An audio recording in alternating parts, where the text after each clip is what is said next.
Hello everyone, welcome back to Fundamentals of Python Bootcamp. My name is Amanseni and I'll be your instructor throughout the course. This is lecture number 22 and today we are going to understand what are errors in Python.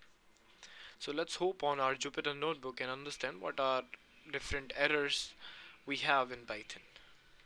So whenever we do code, there are a lot of things that can change the behavior of our code. So and sometimes our code or interpreter of Python is not able to understand what exactly we have written. So just to understand and give a way of information to the user or the coder that we have done this thing wrong, we throw different kind of errors.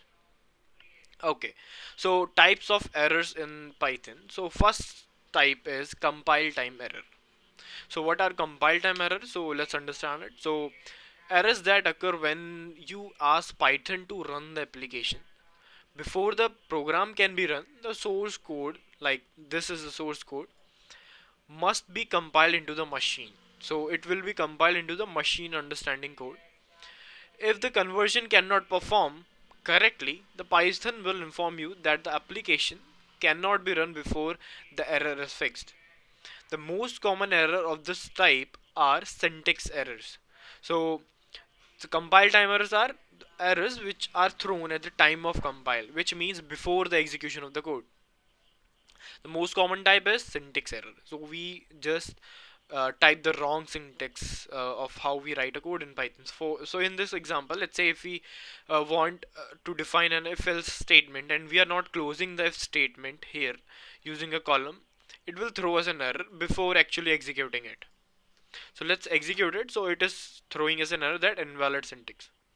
The code above checks if the number of the user enters an odd or even. This is what we want to do with the code.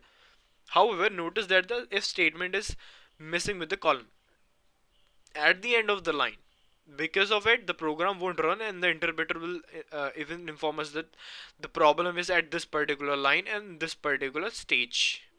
Got it? So that's how we can get an example of how a compile time error looks like. So any kind of syntax error you will do, it is compile time error. At the time of compiling, if the interpreter throws an error, we call it as a compile time error. Okay, cool. Makes sense. We can just fix it. We can just add a column here and then now our code is running. So that's how we can fix any compile time error. Just write the right syntax. Okay. I'm just putting up a number 6 and it is showing us the number is 7. Let me just remove it back just for your reference and execute it. So this is how compile time error looks like. Okay, what are runtime errors? So the second type is runtime errors. The error that occur after the code has been compiled and the program is running. The error of this type is cause your program to behave unexpectedly or even crash it. An example of a runtime error is the divide by zero example. So let's say your code is already compiled, but now you are inputting the values and the code is executing. So one of the example is divide by 0. So this is a mathematical error which says any number can't be divided by a 0. So if we just input, like this is our code, we are getting inputs from the user x and y, and then we are just doing a division operation, and after this we just print it. So let's execute it. Initially I have put 8 first number, which is x, and let's say 2, which is a second number. It's giving us the values, which means our code is running fine. So initially we think we have done everything right, our code is running fine. Yeah, right. So 8 divided by 2 is 4, so which means our code is right. It is also compiling, it is also executing. Let's say do it again. Now this time user just inputted x equals to 7 and y equals to 0. In this case 7 by 0 is not defined, so in this case we are getting 0 division error. So in this case we are getting a runtime error. Got it? Okay, makes sense. It looks cool. We are getting information like compiler interpreter of Python is smart enough to get the essence, like how numbers are interpreted.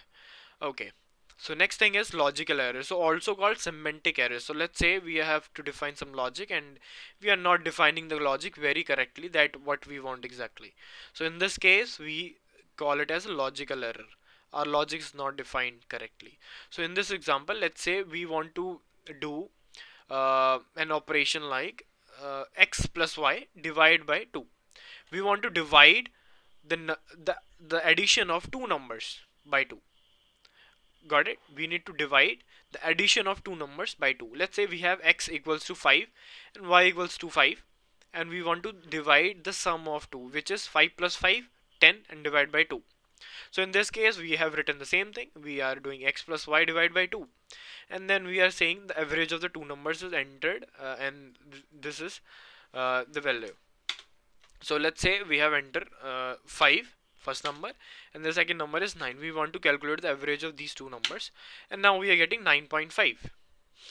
Okay, but it is not the average. The average should be 5 plus 9, which is 14 by 2, which is should be 7, but it is giving us an output 9.5, which means our logic is not right. So to fix it, we used to define the syntax correctly. We need to define the logic correctly. So in this case, to fix it, we can just say x plus y inside a bracket and then divide by 2. It's because of the division, evaluation, addition. Okay, so division is evaluated before the addition. That's how, and that's why we are getting the wrong answer. So now let's say we input 5, we input 9. Now we are getting 7 as an output, which is the exact right average of these two numbers.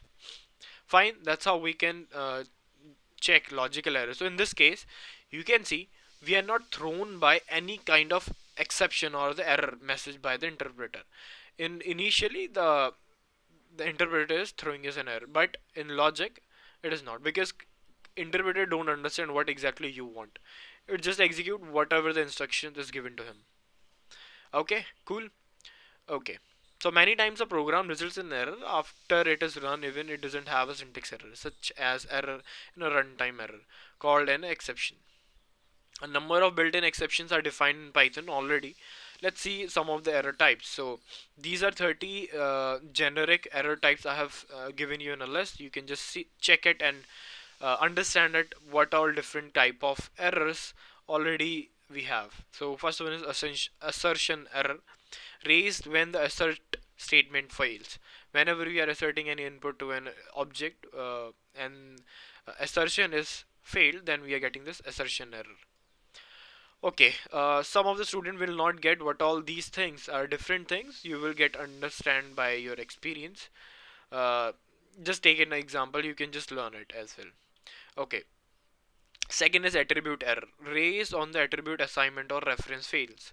Let's say we have an object dictionary and we have an attribute, and let's say we have a class, we have an attribute, we are trying to access it, but that attribute doesn't exist. So in that case we will get this attribute error. End of file error, raised when the input function hits the end of file condition. Floating point error, raised when the floating point operation fails.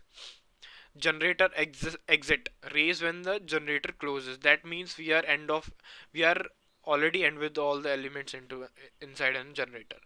Import error, which means a particular model is not found on your computer.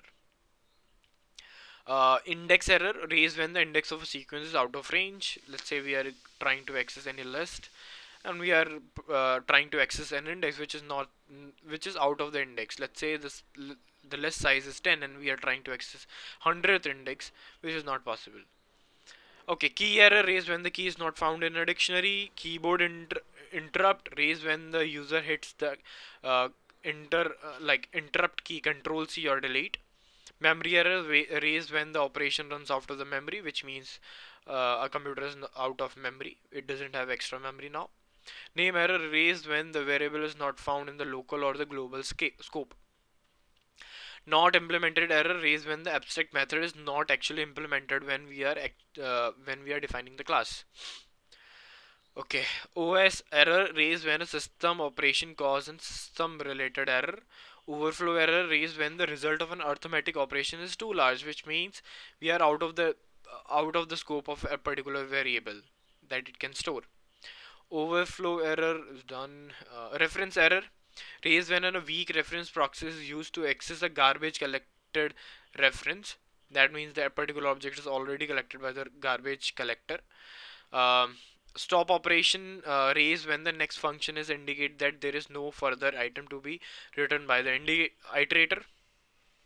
Syntax error is when any kind of syntax we are defining in wrong format. Indentation error, which means we are not performing the right indentation of any block. Uh, Tab error is when the indentation consists of inconsistent tabs and spaces. System error is when the interpreter detects internal error. System exit is when the system.exit function calls. Type error when a function or operation is applied on an object of a wrong type. Let's say we are trying to divide any string with 0 or 1, it will throw us this error. uh, Unbound local error is when the reference of reference is made to a local variable in a function or method, but no value has been found to that variable. Unicode error is when a Unicode related encoding or decoding error occurs. Unicode encode error raised when a Unicode related error occurs during encoding. Same for decoding. Whenever we're performing we're decoding, we can get this error. A Unicode translation error whenever we're trying to translate a Unicode into different translation. Value error is when a function gets an argument of a correct type but improper value. Okay. Uh, okay. For example, a function accept an argument as a number, but we are passing a string or a list or a dictionary. Zero division error, we explained it above. Whenever we are trying to divide any number with a zero, we will get this zero division error. Okay, so these are few errors we can get whenever we are defining any Python code. Just trying to understand every and just understand how you can just make sure you are not getting any of the error in your code. That's how you can be a good coder. Okay, guys, if you guys have any questions related to the error, just point out onto my email ID or maybe on the forum. I'll try to give you answers. Thank you so much.